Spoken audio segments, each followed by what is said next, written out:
Hola a todos y bienvenidos a un nuevo episodio del podcast Discos Memorables que vamos a disponibilizar como siempre en Podomatic, en YouTube y esperamos que en un futuro próximo también en iTunes. Soy Antón García Fernández y les hablo desde Martin, en el estado de Tennessee, y al otro lado de la línea cibernética en Europa, en España, en Galicia, de hecho en su propia casa, ahí bien calentito porque seguramente que es un día bastante frío, tenemos a mi buen amigo Jaime Fernández Ferro, también conocido como James Iron, y bueno, vamos a darle la bienvenida. Jaime, ¿qué tal estás?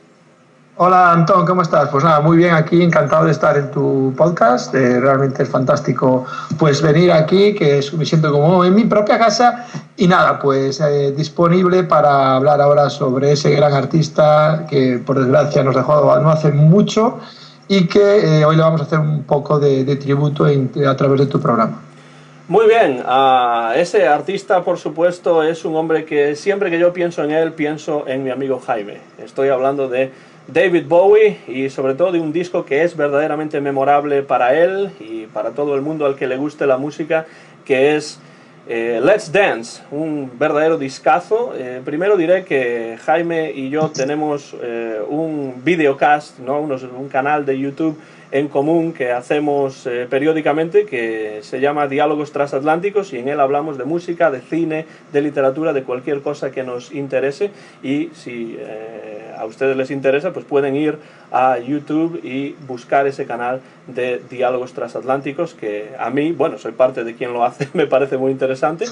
Y nuestra amistad, Jaime, se remonta ya, bueno, pues hace muchos años, ya más de 5 lustros, ¿no? Cuando los dos éramos estudiantes de filología inglesa en la Universidad de Vigo, y bueno, David Bowie fue una parte importante de los inicios de esa amistad en aquel piso que tú tenías en Vigo, o que alquilabas en Vigo, en el que, bueno, nos reuníamos muchas veces para diversas cosas y la banda sonora muchas veces tenía que ver con David Bowie, ¿no? Oh, por supuesto, recuerdo aquella escena bailando encima de aquella mesilla que tenía en el salón, al ritmo de Heroes, y bueno, realmente pues es una banda sonora de esa época tan fantástica que yo también recuerdo muchas veces con mucha melancolía, Antón. Sí, bueno, recuerdo perfectamente eso que dices y bueno, realmente yo no conozco a nadie en el mundo, es posible que lo haya, pero yo no conozco a nadie en el mundo que sepa tanto acerca de David Bowie o que esté tan interesado en la música de David Bowie como mi amigo Jaime. Y el disco memorable que ha elegido Jaime para charlar sobre él en el programa de hoy es el Let's Dance, que fue grabado en Nueva York en 1982 y editado en la primavera de 1983. Empiezo por preguntarte, Jaime, ¿por qué has elegido entre la vasta discografía de David Bowie este disco en particular, Let's Dance? Bueno, pues la razón es muy sencilla. Sé que existen discos, bueno, con muchísima más calidad que este Let's Dance, pero yo creo que fue la forma en la que descubrí a Bowie, a través de este disco, y le tengo muchísimo cariño por este motivo, ¿no? Entonces, aparte de ser un disco que vendió millones y millones de copias, pues para mí pues significa la entrada en ese mundo, en ese universo tan maravilloso que es el del Duque Blanco. Y supuso un punto álgido, ¿no? Importante en la carrera de David Bowie allá por principios de los años 80 cuando grabó este disco, ¿no? Sí, bueno, yo creo que Bowie en un momento dado, después de esa trilogía maravillosa que se conoce como la trilogía berlinesa y ese Scary Monsters, pues decidió ser rico, ¿no? Decidió, bueno, pues entrar en el mundo comercial. Sabemos que David Bowie fue siempre un adelantado a su tiempo, una persona que siempre se adaptó a los tiempos cambiantes, y en la música, como todos sabemos, todavía son más cambiantes, y por eso, pues nada, decidió pues entrar en este mundo a través de este disco. Y esto le conllevó, bueno, pingües beneficios, ser ya un ídolo masivo alrededor del mundo, y este Let's Dance pues, lo transformó por fin en un más media, en un ídolo pues para muchísima gente ya a nivel internacional, y yo creo que es el momento en el que se marca ya a David Bowie con letras de oro en la historia de la música. Es además un disco en el que se reúnen varias influencias diferentes que siempre habían estado presentes en la música de David Bowie, pero que se unen aquí confluyen aquí de una manera importante. Estilos como el funk, el blues, el soul, el rock and roll clásico de los años 50 y principios de los 60. Sí. Y bueno, Yo, es un sonido muy diferente, ¿no?, al de los discos anteriores de Bowie. Sí, sí, porque es un sonido que se adapta a los tiempos modernos que en ese momento pues estaban sobre todo pues marcando el ritmo, ¿no? Yo lo catalogo como un disco que en dos palabras es un funk festivo, continuo, ¿no? Este Let's Dance, ¿no? Y como tú muy bien dices, tiene influencias tremendas como por ejemplo de Louis Jordan, que seguro que muchos de vosotros lo conocéis, que era la David canción Bowie, famosa. dime, sí, sí. Y David Bowie, bueno, pues era un amante de este maravilloso músico. Y como tú muy bien dices, pues los sonidos funky, etcétera, pues marcan el disco continuamente, ¿no? Desde el comienzo hasta el final, ¿no? Y otra cosa que marca el disco también, Jaime, es la presencia del gran guitarrista Stevie Ray Vaughan, ¿no? Efectivamente, que realmente, bueno, hay un montón de temas del disco, pues la guitarra es básica y ahí está él pues dando pues esas clases magistrales de un gran, bueno, pues músico como era él.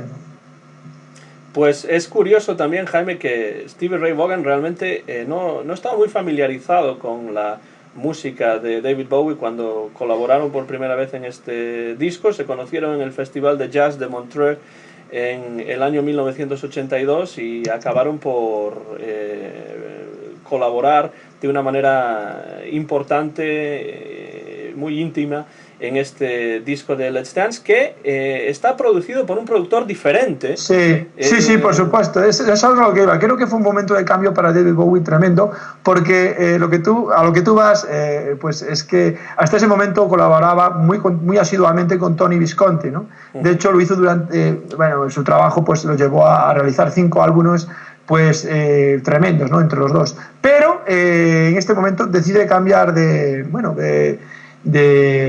persona y realiza el trabajo, la producción de este disco con Neil Rogers, que realmente pues logran crear entre ambos pues una pieza musical brutal con este Let's Dance. Y Tony Visconti se quedó con 2 palmos de narices por esto mismo, ¿no?, por haberlo abandonado después de una conversación con la secretaria de Bowie, contándole que, bueno, que ya prescindían de él porque Bowie había decidido cambiar de productor. Y estuvo sin colaborar con Tony Visconti durante pues 2 décadas. 20 años. ¿No? 20 años estuvo sin colaborar con él durante todo ese tiempo, porque realmente esta situación pues marcó su relación de amistad, la deterioró bastante, como creo que es lógico, y porque Tony Visconti se sintió un poco traicionado por Bowie y bueno, durante 20 años pues no tuvieron más relación hasta ese momento y bueno, después de esos 20 años se hicieron a una cosa más, pero bueno, fue mucho tiempo el que la relación entre ambos pues no existió, ¿no? Por lo menos en tema musical. No vamos a entrar tampoco en las razones por las cuales David Bowie cambió de productor, porque eso lo sabía solo él y desgraciadamente ya no está con nosotros, ya no le podemos preguntar. Pero ¿qué te parece el trabajo de Neil Rogers en este Let's Dance? Bueno, yo creo que Neil Rogers yo creo que consiguió pues lograr lo que buscaban, que era un disco comercial, un disco que gustase a la masa y sin falta de calidad, ¿no? Y creo que el trabajo pues fue el acertado. Bowie tenía muy buen ojo, ¿sabes? Sabía muy bien lo que quería y sabía que era necesario cambiar de productor para poder conseguir lo que comenté anteriormente, pues ser un más media a nivel mundial, y lo logró, ¿no? Entre ambos lograron pues crear este disco tan fantástico. Y es un disco, como tú dices, comercial porque tuvo mucho éxito a nivel comercial, ¿no? Tenemos clásicos de la carrera de Bowie como Modern Love, como China Girl y sobre todo la canción que da título al disco, Let's Dance. Esa Let's Dance fue un éxito comercial rotundo, ¿no? El single llegó al número 1 en el Reino Unido, también al al número 1 en los Estados Unidos, y como tú dices, mundialmente, ¿no? Esto causó, de todos modos, Jaime, por lo que he podido leer, ¿no?, un problema creativo para David Bowie después de este disco, porque los siguientes discos que publicó no alcanzaron la popularidad de este. ¿Tú considerarías que los años posteriores al Let's Dance son los más bajos de la carrera de David Bowie, o te parece una exageración? Me parece acertada la afirmación, porque después de este disco, bueno, pues su bajón creativo fue tremendo, ¿no? Y no lo volveríamos a recuperar hasta los 90, ¿no? Ya cuando se metió más en lo que era la música electrónica, y volvió otra vez pues a tener un poquito más de auge su música. Pero sí, ciertamente, pues su bajón fue tremendo. Posteriormente sacaría un disco que era el Tonight, que es realmente horrible, que es un disco muy, muy, muy malo. Y bueno, sí, realmente afectó y bastante a Bowie ese bajón creativo que tú comentas. Pero eso sí, el Let's Dance tuvo en general muy buena crítica, aunque no faltaron quienes ejercieron de detractores del disco, ¿no? Comparándolo pues con Phil Collins, con George Michael, con Wham, ¿no? ¿Tú crees que es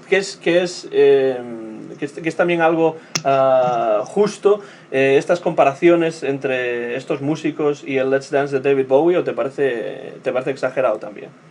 A mí me parece pues bastante exagerado, porque Bowie buscaba eso, Antón, un disco comercial, y buscando eso consiguió lo máximo, porque no podemos perder de vista que fue el segundo disco más vendido del año 1983, detrás del Thriller, que sabemos que fue una barbaridad, ¿no?, el número de ventas.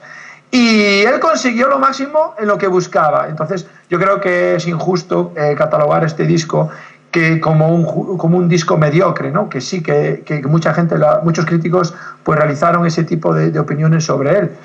Pero vuelvo a decir lo mismo, buscaba eso y lo consiguió con creces. Y a veces los críticos también les gusta buscar tres pies al gato, ¿no? Y criticar por criticar sin escuchar con profundidad.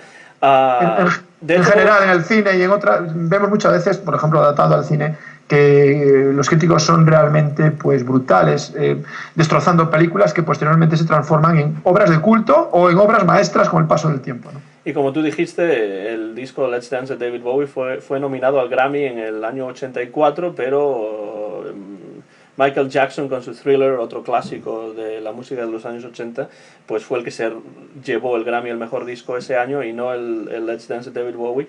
Pero bueno, este es un disco también, Jaime, como tú dijiste, funk festivo, ¿no? Pero es un disco en el que no toca uno de los colaboradores habituales de David Bowie. Hay un silencio ahí importante, que es Carlos Alomar. Sí, realmente prescindió para este disco de él.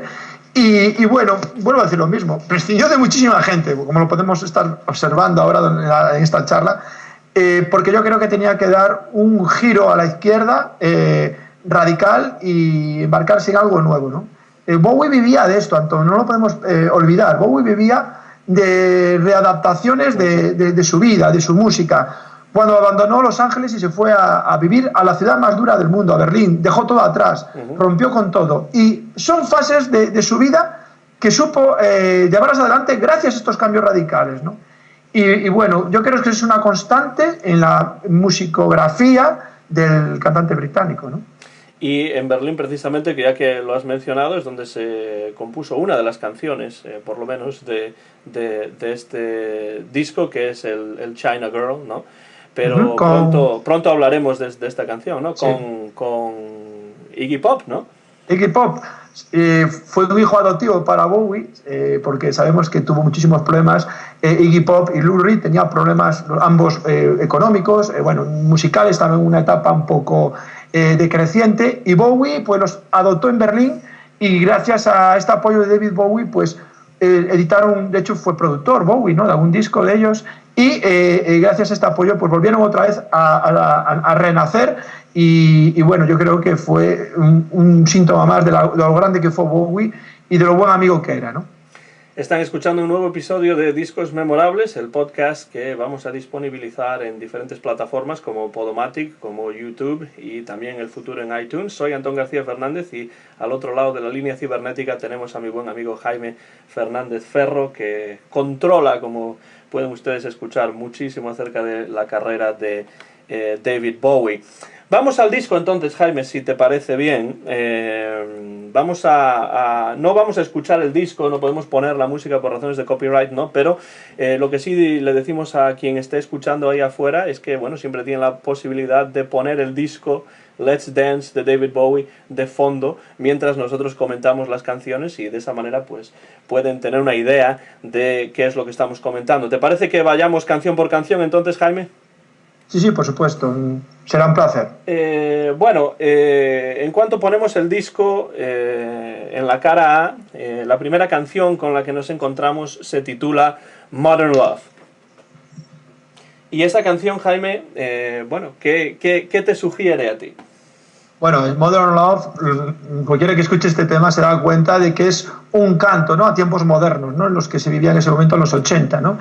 Y bueno, Bowie, como vemos, pues su disco iba a ser un poco pues el espejo en que reflejaría ese cambio que él buscaba, otro nuevo cambio en su vida.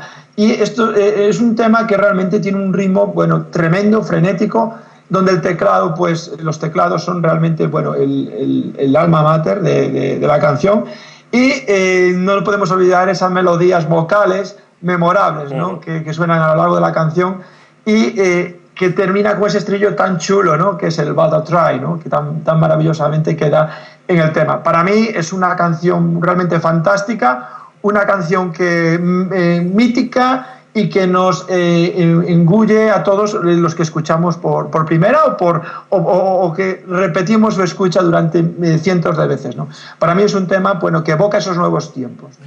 Y de hecho, Jaime, como tú dices, si uno escucha los discos anteriores de David Bowie y después pone este, pues vemos un cambio importante, ¿no?, en el estilo, en el sonido, como tú dijiste, los teclados, pero también la batería, ¿no?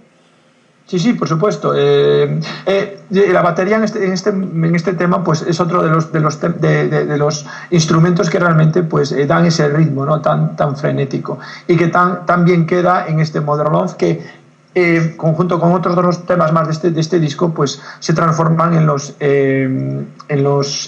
las bases, ¿no?, alrededor del que gira el resto del disco, ¿no?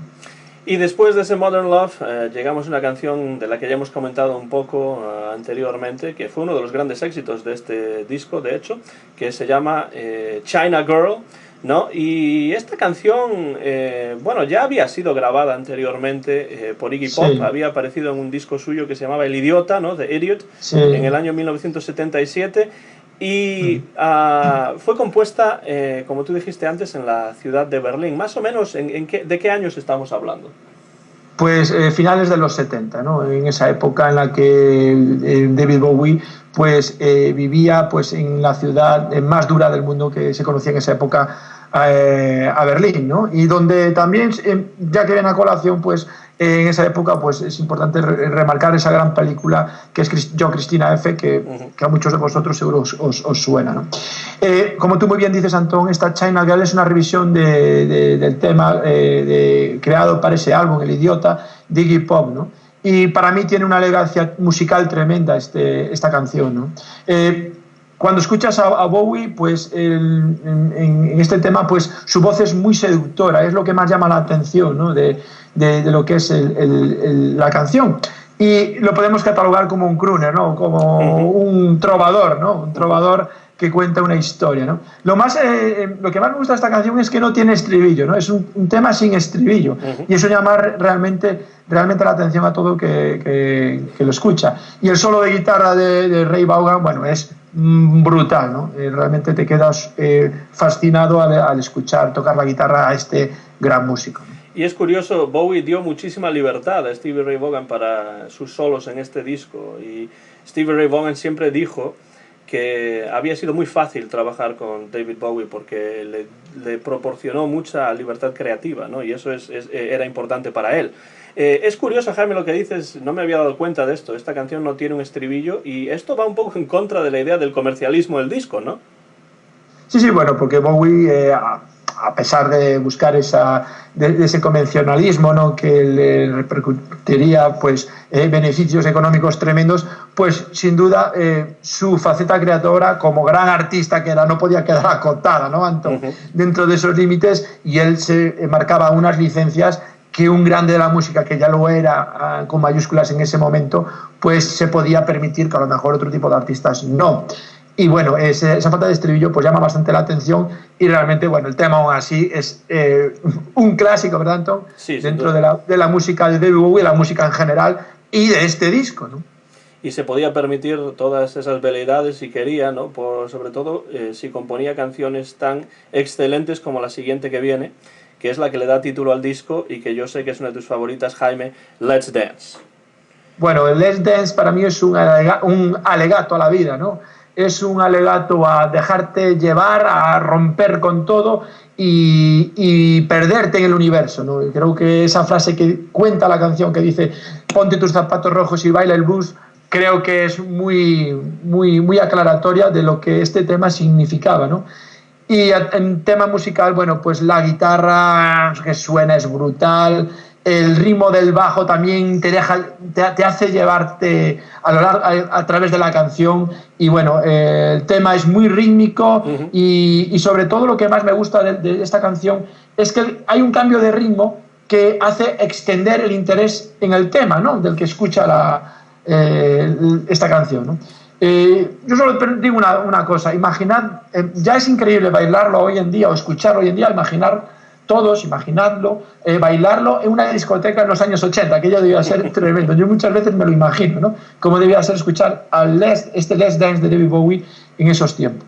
Sí, además, Jaime, esta canción, perdón, como tú decías, y esto me parece muy interesante, porque en principio la canción puede sonar un poco monótona, ¿no? El ritmo Sí. siempre es el mismo, pero hay un cambio ahí, como tú dices, pero a pesar de esa básica monotonía del ritmo de la canción, es una canción que uno nunca se cansa de escuchar. Es decir, cuanto más la escuchas, más cosas puedes escuchar, incluso influencias del jazz y por supuesto influencias del funk y de otros tipos de estilos. Y de nuevo nos damos cuenta, escuchando esta canción, de lo gran cantante que era David Bowie, con su voz de barítono y bueno, con esa versatilidad vocal que tenía, ¿no?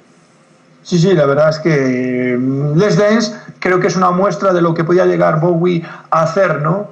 Sin perder su interés artístico, sin perder en este momento su objetivo comercial, y es increíble que llegase a manejar los tiempos tan fantásticamente, ¿no? Y es una canción, un tema, pues que atemporal, que todavía hoy en día, como muy bien dices, no te cansas de escucharlo después de tantos años una y otra vez, porque cada vez descubres cosas nuevas, cada vez algo dentro de ti se mueve al escucharla, ¿no? Me recuerda mucho además esta canción al rock clásico de los años 50 y principios de los 60, y bueno, ese inicio, ¿no? Que, bueno, no descubro nada porque los críticos lo han dicho muchas veces, nos recuerda al Twist and Shout, ¿no? Cuando, sí, cuando empiezan, ¿no?, subiendo las voces, ¿no? Esto es un poco similar a la versión que los Beatles hicieron del Twist and Shout de los Isley Brothers. Influencias, Antón, influencias de Bowie que plasma muy bien en cada uno de sus temas, ¿no?, en este Let's Dance. Y cerrando la cara A, Jaime, tenemos otra canción que se titula Without You, Sin Ti. Sí, este tema. Bueno, un tema que, bueno, empezamos ya a decrecer un poco el disco en calidad, ¿no? Porque claro, estamos ante 3 temas anteriores, Antón, que pasaron a la historia de la música, ¿no? Entonces es normal que el nivel musical pues empieza a decrecer en este sentido, ¿no? Vemos a un Bowie en este tema pues con una voz muy aguda, ¿no?, en el que la canción está creada a través de teclados, bajo y batería, pero realmente es un tema que se basa en las guitarras, ¿no? Y que bueno, que a mí me gusta bastante y que es muy disfrutable, ¿no? Y es un poco más suave que los otros también, ¿no? Sí, por supuesto, es bastante más suave que los 3 temas anteriores de este disco, ¿no? Y nos da un respiro a la hora de llegar al final de la primera cara del disco. Claro, ahora que tenemos los CDs, pues esto de la primera cara a la segunda cara no tiene tampoco tanta importancia, pero antes del CD, en la época del vinilo, del LP, pues la disposición de las canciones en el vinilo era importante, ¿no? Y aquí esta canción cierra la primera cara del disco y nos lleva a la siguiente que vamos a comentar ya ahora mismo. Escuchan un nuevo episodio de Discos Memorables, el podcast que disponibilizaremos en varias plataformas muy pronto ya. Soy Antón García Fernández y mi amigo Jaime Fernández Ferro desde Celanova nos está hoy con nosotros y cuando le damos la vuelta al disco y ponemos la cara B, nos encontramos con, reconozco Jaime, una canción que a mí es de las que menos me gusta de este disco. No sé si tú estarás de acuerdo, si es una de tus favoritas o no, pero yo escuchando el disco o reescuchándolo, pienso que esta canción para mí es de las menos interesantes. Se llama Ricochet. Sí, pues, totalmente de acuerdo contigo. Es hasta incluso un tema aburrido, ¿no? Lo puedo catalogar así porque a mí también no me gusta demasiado, ¿no? Es una canción, un tema que nos recuerda, si no te diste cuenta, a lo mejor sí, a la música africana. A mí por lo menos me da esa sensación, ¿no? Y bueno, es un tema bastante flojo dentro del disco, ¿no? Y nada, bueno, reseñable. En lo que dices de la música africana, esta es la época del auge, más o menos, ¿no? De la world music, ¿no? Con gente como Peter Gabriel estando interesándose por músicas de otras latitudes, ¿no? Intentando incorporarlas a su estilo musical, al pop, al rock, ¿no? Entonces quizá eso que dices, que yo reconozco que no me había dado cuenta, pero tienes razón. Esto de los ritmos africanos pues puede tener su lugar aquí. De Ricochet pasamos a una canción que no está escrita por el propio David Bowie. La siguiente, que se llama Mundo Criminal, Criminal World, es una canción que no está escrita por David Bowie, es la única del disco en la que él no participó en su creación, ¿no? No, pues es la única, como tú muy bien dices, que él no escribió, pero aún así, pues para mí sí que me gusta, ¿sabes? En contraposición con la anterior, me parece un tema muy destacable. ¿Por qué? Porque es muy sensual, ¿no? Para mí es un tema muy sensual, que está lleno otra vez de cambios de ritmo, Antón. Y yo creo que Bowie en este tema canta de una forma así muy susurrante y muy atractiva, y que a través del tema, bueno, a lo largo de los minutos, pues va ganando en ritmo a medida que avanza. Para mí es un tema bastante pegadizo, que es lo que buscaba Bowie con algunos de sus temas menores y que complementa muy bien al resto, ¿no? Y es un tema que aparece en el disco de debut de una banda que se llama Metro. Yo la verdad reconozco que no tengo ni idea de quiénes son, sé que son británicos, pero más de eso no sé. ¿Tú nos puedes dar algo de información sobre esta banda? No. Simplemente sé lo mismo que tú, que es una banda británica, pero bueno, poco más tampoco sé. Darren Brown y Peter Godwin y Sean Lyons compusieron la canción Criminal World. Y bueno, David Bowie nunca se alejó o nunca le hizo ascos a las versiones, ¿no? Tiene discos completos de versiones. Y aquí, bueno, en este disco en el que todas las canciones están compuestas por Bowie, esta es la única que no, y debía de tener algún significado especial para Bowie para haberla elegido para grabarla en este disco, ¿no? Pero bueno. Sí, bueno, en la cabeza de Bowie pasaban tantas cosas, Antón, que yo creo que era, bueno, por eso su genio creativo, ¿no? Continuo, era realmente pues una fuente de creación. Lo que hablamos hace poco en el canal de YouTube, ¿no, Antón? Que necesitaba expresarse de muchísimas maneras en tema artístico, a través de la pintura, a través de la música, a través del cine, ¿no? Porque lo necesitaba. Y Bowie tenía una mente que sucedían tantas cosas que muchas veces escapaba a los más comunes de los mortales, como yo, como tú, ¿no? Entonces era así, ¿no? Jaime se está refiriendo, por supuesto, a un vídeo que recientemente hicimos en el canal de Diálogos Transatlánticos en YouTube acerca de la película Feliz Navidad, Mr. Lawrence, en la que participa con un papel además de protagonista David Bowie. Y si les interesa ese vídeo, pues no hay más que ir a YouTube y allí lo tendrán disponible. Quedan dos canciones del disco, Jaime, y la siguiente es una canción con mucha enjundia. Se puede hablar mucho sobre esta canción. Se llama Cat People Putting Out Fire y es una canción en la que David Bowie colabora con Giorgio Moroder, que es un italiano, efectivamente. Y esta canción, de hecho, es una regrabación, ¿no? Ya la había Sí, grabado es una, anteriormente es David una Bowie. regrabación. Sí, es una regrabación porque la canción había sido compuesta para la película El beso de la pantera, ¿no? Que yo realmente tengo un recuerdo visual tremendo, ¿no? Y te comento el cuál es. Yo la vez que escuché este tema fue viendo la película en la televisión española y viendo a las panteras pues subidas a los árboles en ese desierto tan brutal que nos muestra Paul Schrader en su película, ¿no? Una película protagonizada por Malcolm McDowell y Natasha Kinski, ¿no? Que seguro que muchos de vosotros recordáis y que es mítica dentro del cine de los 80, ¿no? Y tenía grabado a fuego esa escena con esa música, pero yo realmente no sabía que era de David Bowie. Yo era yo era un niño en ese año, 1982, ¿no? Y con el tiempo descubrí que era un tema realizado por él y es tremendo, ¿no? Para mí es un tema épico, Antón, ¿sabes? Y sobre todo destacan en este tema los teclados que le dan una fortaleza a la canción fabulosa. Y sobre todo es un tema muy intimista, con un estribillo brutal, ¿no? Cuando comentan, ¿no? Cuando se oye por detrás en el coro decir being so long, que cada vez que lo dicen a mí se me parte el alma, ¿no? Porque es una canción que llega tan adentro que, bueno, podrías estar hablando sobre ella horas y horas, ¿no? Y esta película, Cat People, ¿cómo decías que era la traducción al español? Pues El beso de la El pantera. beso de la pantera. Esta película realmente es un remake. Recuerdo, creo que en la película, que era originalmente en blanco y negro de los años 50, salía una actriz llamada Simone Simón. Vaya nombre, ¿no? Y yo recuerdo haber visto esa versión, la versión original de Cat People, de los años 50. Y después, en los años 80, la versión de la que tú hablas, para la que David Bowie escribió esta canción, es una versión que está basada más o menos en la versión anterior, pero que incluye ciertos tonos eróticos que en los años 50 no eran posible incluir en las Sí. películas, ¿no? O no era tan fácil.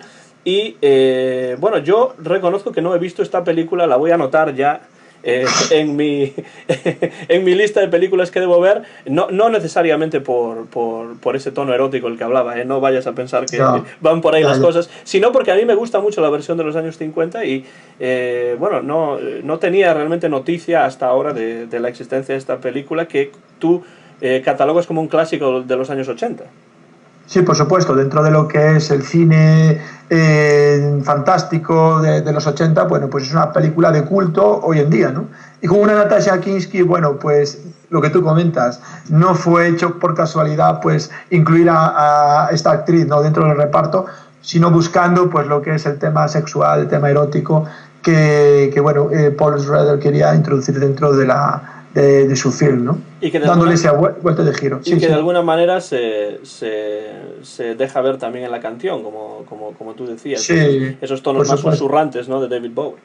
Exacto. La canción, aparte de ser épica, también es erótica, ¿no? Y bueno, pues no sé, estamos hablando para mí de un tema brutal, Antón, brutal.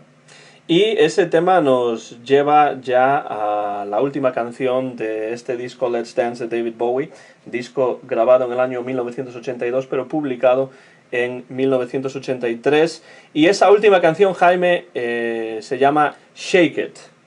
Sí, Shake It podemos definirla como una hermana menor de Let's Dance. De hecho, no estaba colocada al final del disco por casualidad, sino que es como una especie de cierre, haciendo mención, haciendo tributo bueno, al disco, ¿no? Una canción de bailable de nuevo, ¿no? Una canción pues muy bailonga que marca lo que es el carácter del disco en general y con un coro femenino que podemos escuchar a lo largo de la canción, pues con ese estribillo que realmente te hace mover el cuerpo, pero de todos modos para mí es el tema más flojo, incluso más flojo que Ricochet, y yo no lo veía incluido como cierre del disco, que en esa época tanta importancia se le daba, ¿no?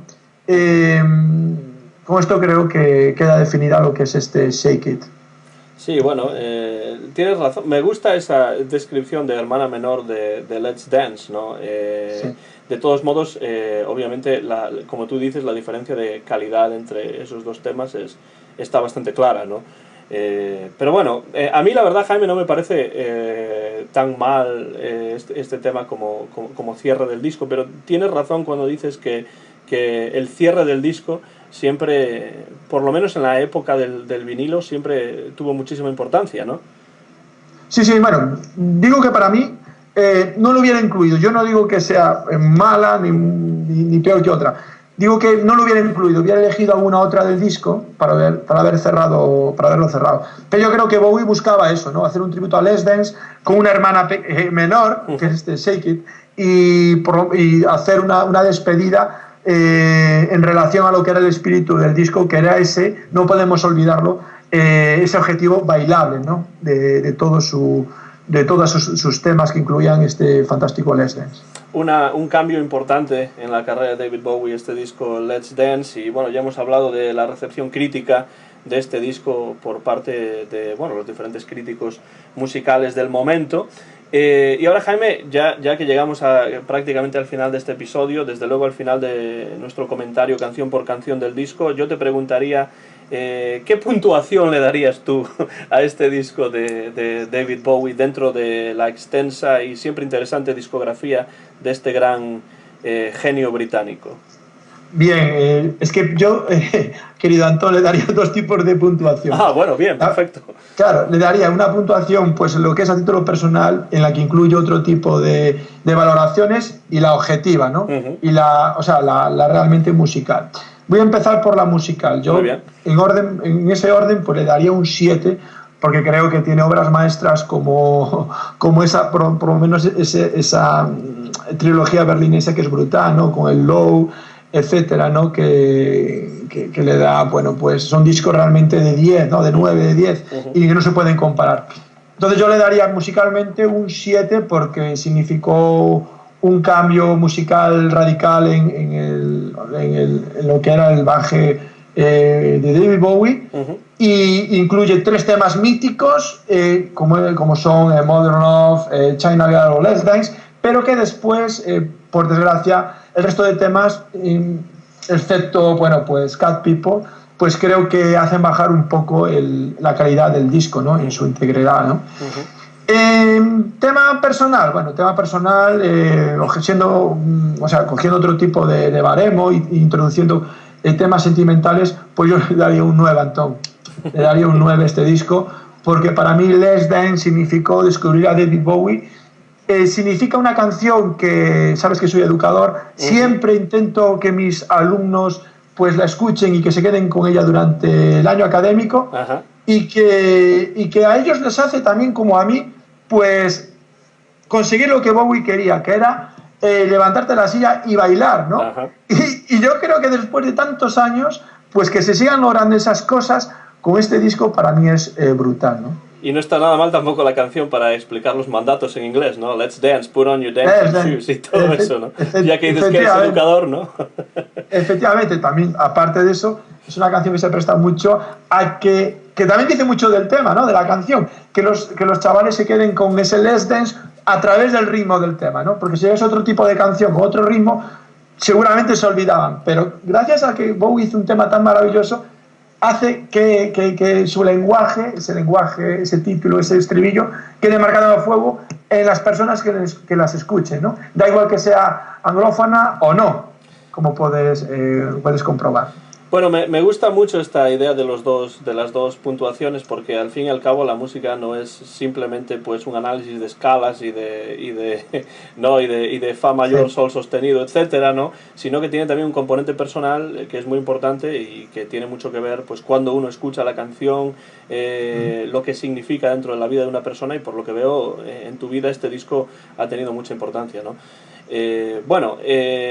Ya para terminar, Jaime, porque además sé que tienes otras cosas que hacer y ya veo que hemos estado aquí charlando durante bastante tiempo, pero de manera me parece a mí muy interesante, y yo he aprendido mucho sobre este disco.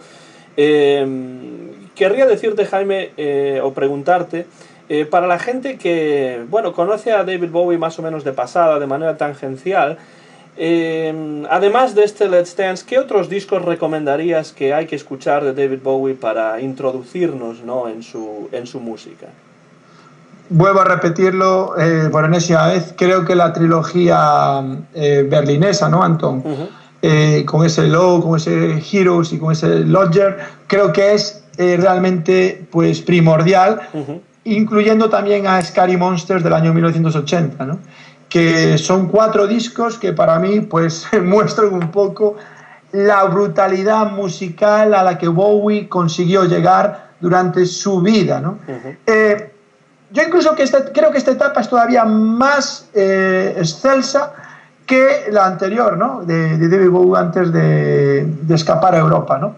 Y bueno, yo creo que estos 4 discos son primordiales y son por donde se debería empezar a conocer a David Bowie, y lo digo después de escuchar cientos de veces sus discos, sus temas, sus entrevistas, sus vídeos, todo, y puedo decir que para mí pues este es el comienzo y por donde cualquier persona que no lo conozca debería comenzar su camino en este maravilloso universo que es el de David Bowie.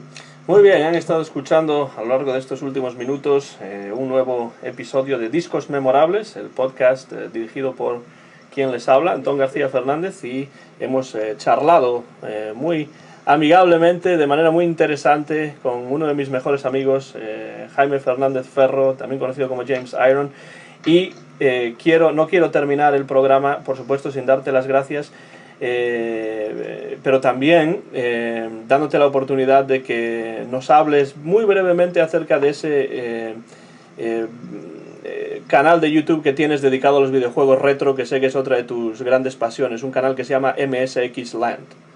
Hombre, pues nada, Antón, ya que me facilitas este momento, bueno, pues nada, es también una de mis inquietudes, porque yo soy una persona que se mueve mucho por la nostalgia, y bueno, para mí los videojuegos de los 80 pues también son algo que forma parte de mi ser más interior, ¿no? Más intrínseco dentro de lo que es mi conciencia, ¿no? Entonces, creo que es importante, bueno, pues para mí hablar de esos videojuegos que marcaron mi vida, porque hoy en día se transformaron en un nuevo arte que me formó, que me hace ser como soy ahora, igual que lo es la música de David Bowie y las películas de esos tiempos, ¿no? Entonces, nada, ahí hablo un poco de lo que son ese sistema japonés, que es el sistema MSX, que tantas satisfacciones a nivel videojueguil me entregó durante mis años mozos. Y simplemente hay que ir a youtube.com y escribir MSX Land y ya tienen ahí ustedes todos los vídeos y pueden incluso ver en algunos momentos a Jaime. También tenemos los diálogos transatlánticos en youtube.com y también ahí hablamos de diferentes cosas, entre ellas la música y sobre todo el cine. Pues nada más, muchas gracias Jaime por unirte a este podcast de Discos Memorables y bueno, espero que continuemos en contacto, cosa que va a ser así, y que quizá en algún futuro no muy lejano pues volvamos a hablar dentro de esta serie de Discos Memorables. Muchas gracias por tu colaboración y hasta la próxima, Jaime. A ti, Antón, y un placer, como siempre, compartir contigo estas inquietudes que tanto nos unen. Muchas gracias y hasta la próxima a todos y a todas los que estén ahí escuchando